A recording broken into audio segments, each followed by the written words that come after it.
Soberano Deus e Pai, te rendemos graça, Senhor amado, por mais essa noite de vitória, por mais um dia de vida que o Senhor nos concede. Estamos vivos, alegres, em Tua casa de oração, para receber uma porção da Tua palavra. Em nome de Jesus, usa Teu servo conforme a Tua vontade e abençoa a Tua igreja conforme o Teu poder. Muito obrigado por mais essa oportunidade. Te agradecemos agora e sempre no nome de Jesus. A igreja diz amém. A igreja pode sentar. Louvo a Deus por mais essa oportunidade que o Senhor me concede. Agradeço a Deus pela vida da igreja, a vida dos pastores, pela misericórdia do Senhor, por sua bendita graça, que mais uma vez permite que esse pecador esteja diante do seu altar para a transmissão da sua palavra. Amém?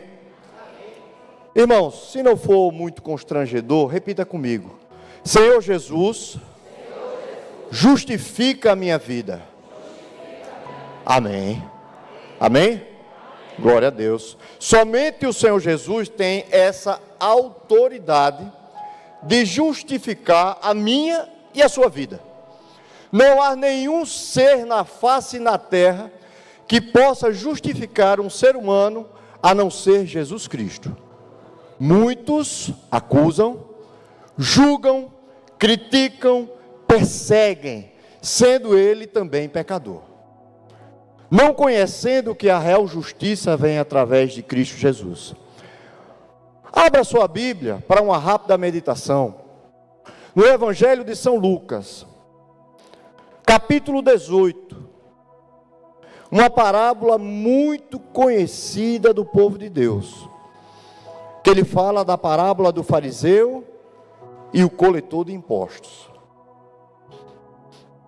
Você trouxe a sua Bíblia? Amém, glória a Deus. Está escrito a partir do verso 9, capítulo 18, verso 9. Todos encontraram?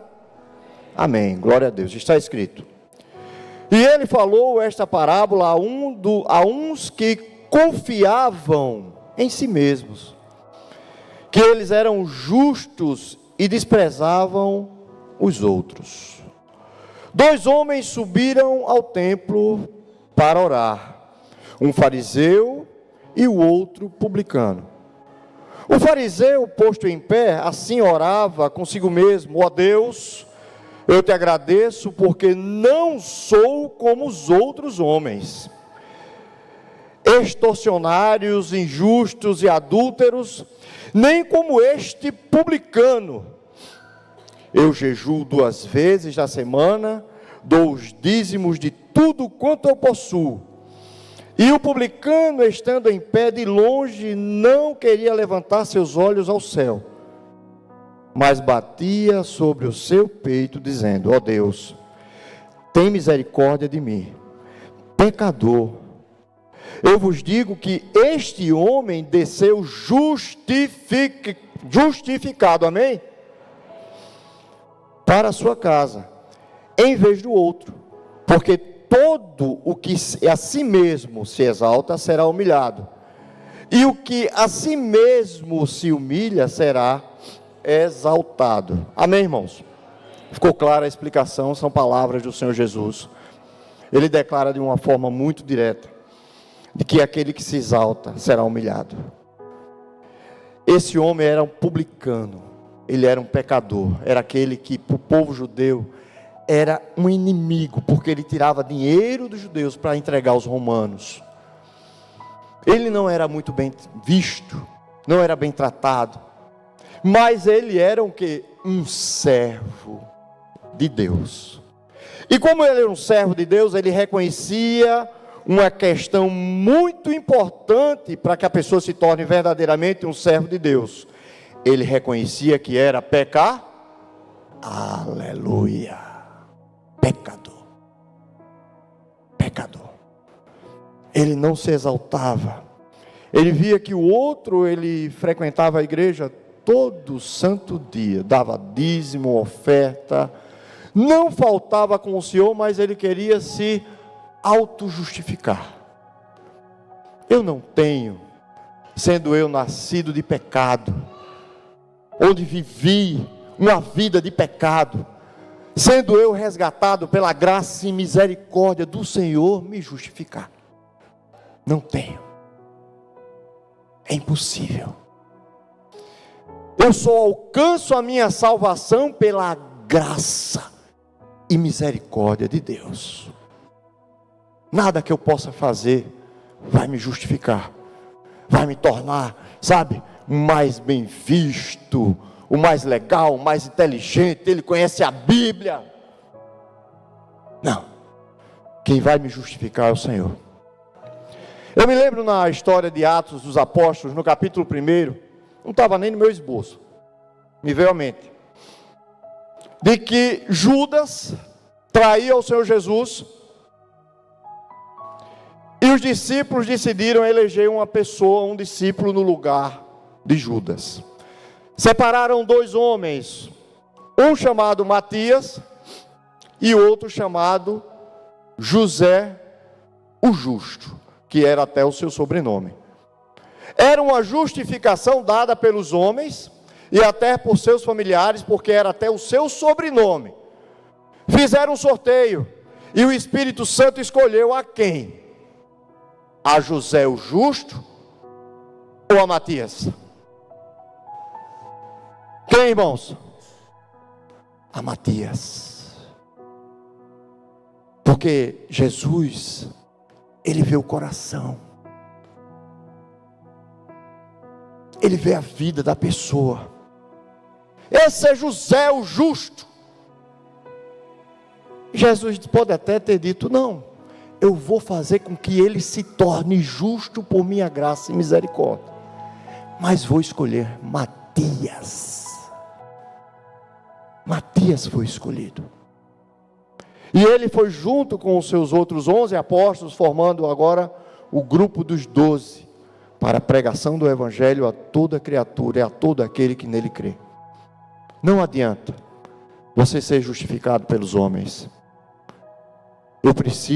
Você precisa ser justificado pelo Senhor. Em Hebreus 11, do verso 5 a 6, onde ele fala sobre os heróis da fé, o Senhor declara que sem fé é impossível agradar a Deus, pois quem dele se aproxima, é interessante, tem como colocar esse versículo de Hebreus 11, 5 a 6, para que os irmãos possam ver? Se não tiver, não tem problema. Vamos ler. Hebreus 11, de 5 a 6, ele diz que sem fé é impossível agradar a Deus, pois quem dele se aproxima, eu preciso me aproximar de Jesus com fé. Não é de qualquer jeito que eu me aproximo do Senhor Jesus. Eu não entro na sua presença por interesses pessoais. Eu não entro em sua presença porque eu tenho uma necessidade e somente Jesus vai me dar essa vitória. Eu não posso pressionar o Senhor Jesus para que Ele faça tudo conforme eu quero. Mas, nos heróis da fé, ele diz que sem fé é impossível agradar a Deus, pois quem dele se aproxima, precisa crer que Ele existe, e depois recompensa aqueles que o buscam.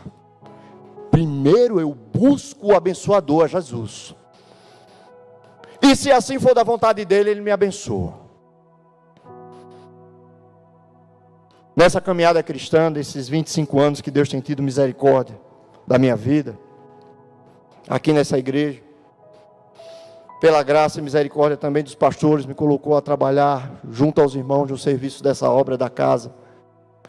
Enquanto às vezes até em classe eu via pessoas buscando interesses pessoais. Disse: meu Senhor, não é possível. Eu vou entrar na igreja El Shaddai, porque a igreja El Shaddai é uma igreja de gente rica.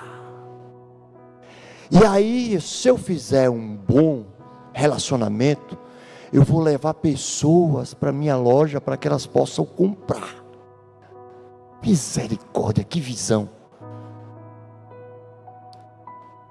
O interesse do Senhor Jesus é que possamos buscar Ele, se aproximar dEle com fé.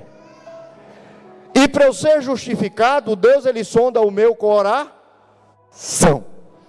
Eu não posso chegar diante do Senhor Jesus de qualquer forma. O homem justo na Bíblia é alguém que pratica a justiça, vive com integridade e honra, e é declarado justo por Deus e não pelos homens, através da fé em Jesus Cristo. A justiça na Bíblia envolve praticar o que é certo, rejeitar o pecado, ter um coração que busca a Deus e agir com equidade e honestidade. O próprio Jesus é considerado o único homem perfeitamente justo. E os demais se tornam justos por meio da fé nele. A justiça em Cristo não é por mérito próprio. A Bíblia afirma que ninguém é totalmente justo por si mesmo, não adianta. Por todos pecaram e estão, o quê? Afastados da glória de Deus. Todos pecaram. Interessante que existe um livro chamado Concílio Vaticano II, pelos nossos primos próximos católicos, que ele fala sobre a impecabilidade do Papa. Não, todos pecaram e estão destituídos da glória de Deus. É necessário que ele se aproxime de Jesus com fé, para que ele também seja justificado, assim como eu e você.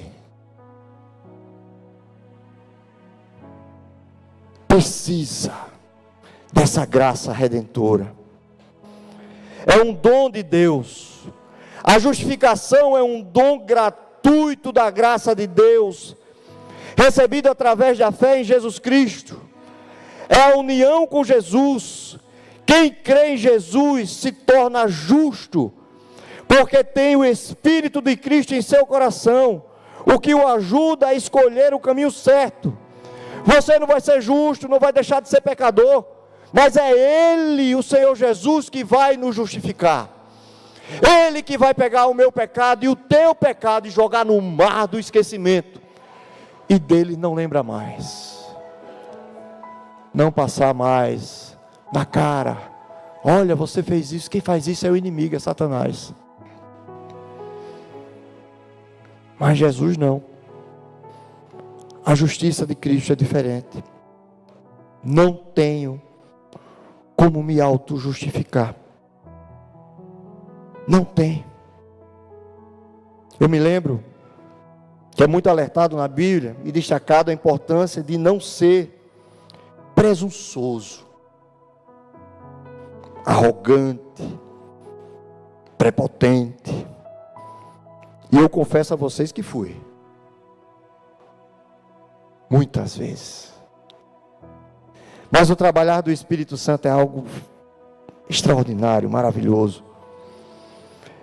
Em tirar toda a sujeira, todo o pecado, toda a malícia, raiva, inveja, e purifica. Somente o Espírito Santo de Deus tem esse poder. Aleluia. Isaías 5, ele diz, no verso 21, ai dos que são sábios aos seus próprios olhos. Coitado. Provérbio 26, 12 diz, maior esperança há no tolo do que nele, naquele que se acha autossuficiente. Um tolo é mais sábio do que ele. Provérbios 3, 7 e 8 diz, não seja sábio aos seus próprios olhos. Tema o Senhor e afaste-se do mal. Isso dará saúde ao seu corpo e vigor aos seus ossos. É bênção. As pessoas quando falam do Evangelho, às vezes quando falam de ser crente, colocam obstáculos. Me lembro que eu tinha concluído um curso superior de administração, bacharel em administração. E Deus me tocou no coração em fazer teologia na época. E eu tinha uma amiga que, no grupo familiar, que ela tinha passado na Universidade Federal de Medicina na Bahia. Ela ia ser médica. Eu ia ser teólogo. Mas tu vai ser teólogo a troco de quê? O que é que tu vai ganhar com isso? Essa é a visão do mundo. Essa é a visão que Satanás coloca na mente das pessoas aí fora. Mas nós temos a mente de Cristo. Ela não entendia, mas eu entendo. Então verás a diferença dos que servem a Deus, dos que não servem a Deus. Malaquias 3. Tem toda a diferença. Em 1 Samuel 16:7 é interessante que como o homem observa o exterior, mas Deus ele observa o coração. Ele diz: o Senhor não vê como o homem vê a aparência, mas o Senhor vê o coração. Foi naquela grande questão da escolha de Davi na casa de Jessé. Em Romanos 8:27 Paulo fala: e o Pai que conhece cada coração, é o apóstolo Paulo falando, ele conhece cada coração, sabe quais são as intenções do Espírito. Quais são as minhas verdadeiras intenções em relação a Deus, em relação ao próximo, em relação à igreja? Salmo 139, 23 e 24, ele diz, o salmista: sonda-me, ó Deus, e conhece o meu coração. Prova-me e conhece os meus pensamentos. Nada escapa dos olhos do Deus Todo-Poderoso. Nada. Os meus pecados, os meus erros estão patentes diante dos olhos do Senhor.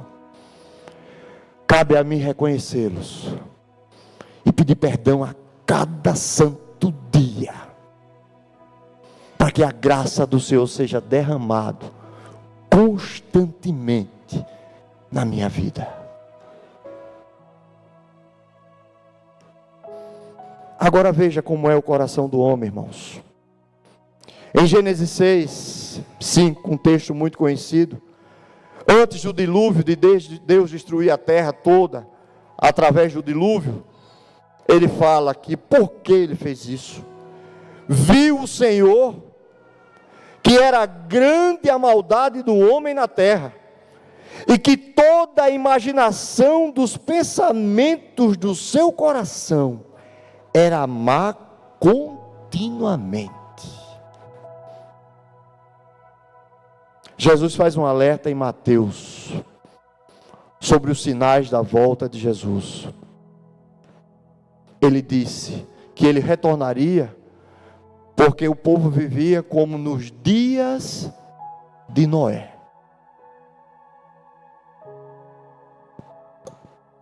Jesus está voltando. E ele fez esse alerta porque lá em Gênesis o coração do homem era mau continuamente.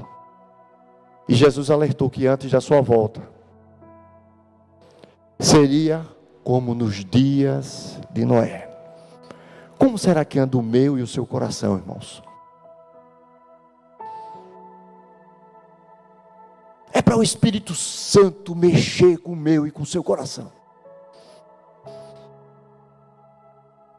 Quais as intenções diante de Deus?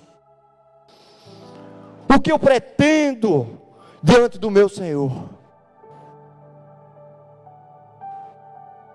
Que o Espírito Santo de Deus fale poderosamente com cada vida aqui presente.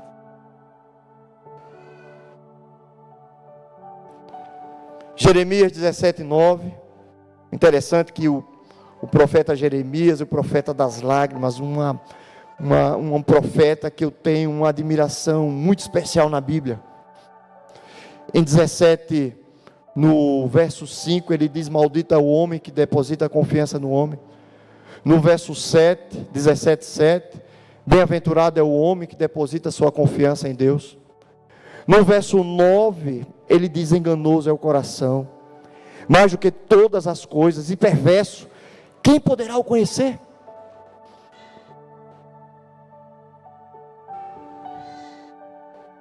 Quem poderá conhecer as intenções reais do coração?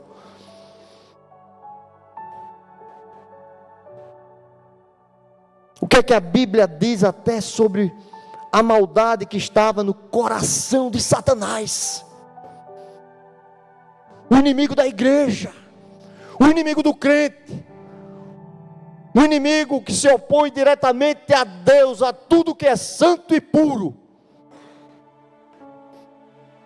Isaías 14:13, ele diz: e tu dizias do teu coração: eu subirei ao céu acima das estrelas de Deus, exaltarei o meu trono e no monte da congregação me assentarei nas extremidades do norte. Queria tirar Deus do trono.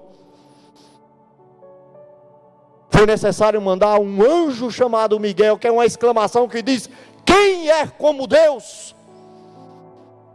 E derrubou ele da sua prepotência, da sua arrogância e da sua soberba. Não adianta.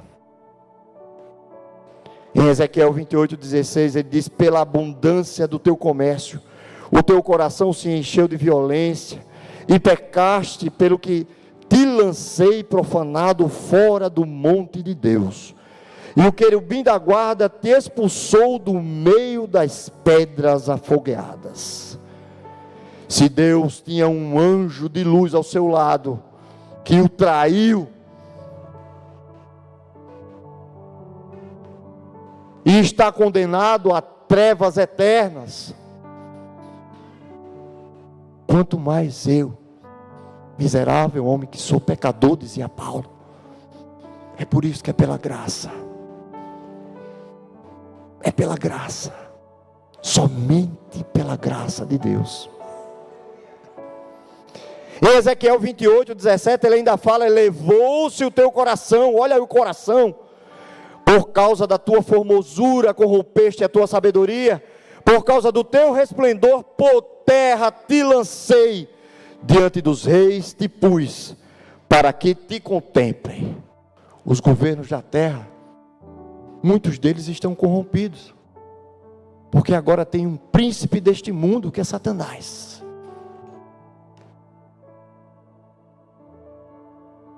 Às vezes eu vejo alguns jovens que dizem assim: ah, Sandro, eu faço isso, pô, todo mundo faz. Mas se tu é crente, tu não faz. Tu não faz. É diferente. Vamos morar com o Senhor. Vamos habitar na nova Jerusalém celestial. Mansões eternas, na presença do Deus eterno. Qual é o desejo de Deus para o coração do homem, irmãos?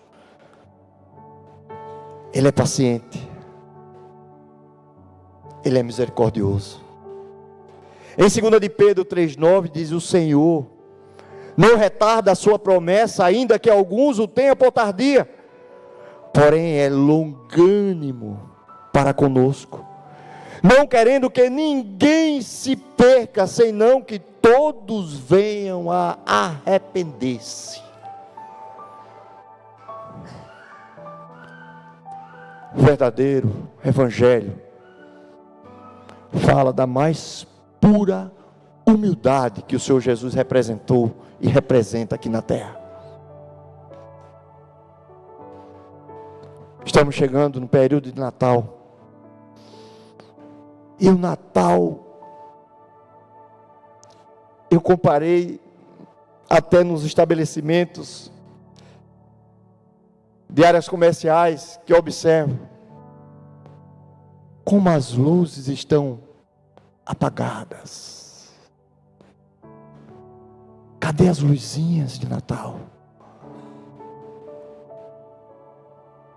Ah, irmão Sandro, a árvore de Natal é pecado. É não, pecado é o que está no nosso coração.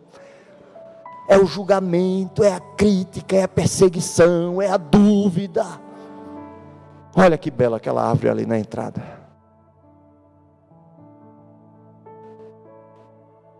Linda. Aí eu botei na minha lojinha lá uma árvore de Natal, bem iluminada.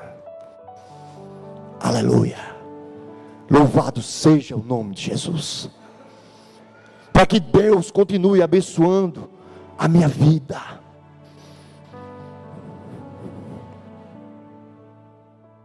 Em Romanos 10:9, o apóstolo Paulo,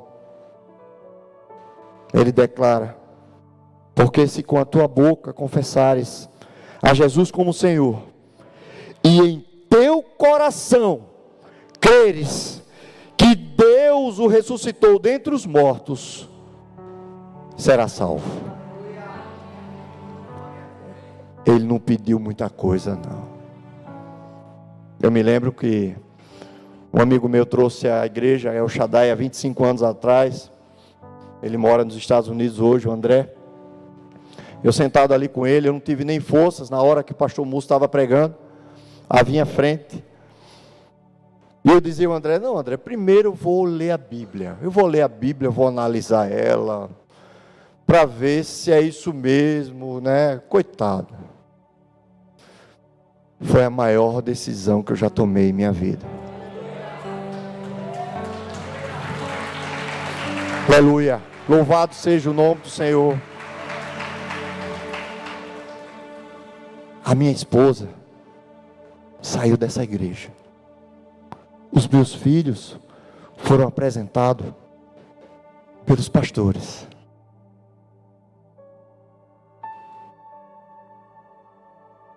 Deus derrama bênçãos incontáveis a cada dia sobre a nossa vida. Só precisamos enxergar ela da forma correta.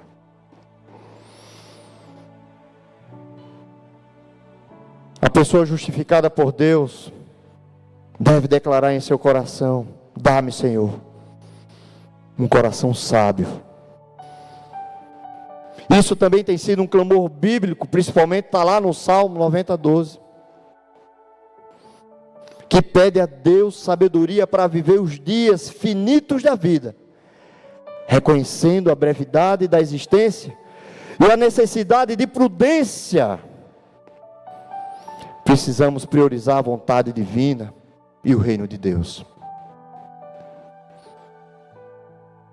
Salomão, em 1 Reis 3:9, ele orou, pedindo a Deus um coração sábio, para poder governar a todo aquele povo.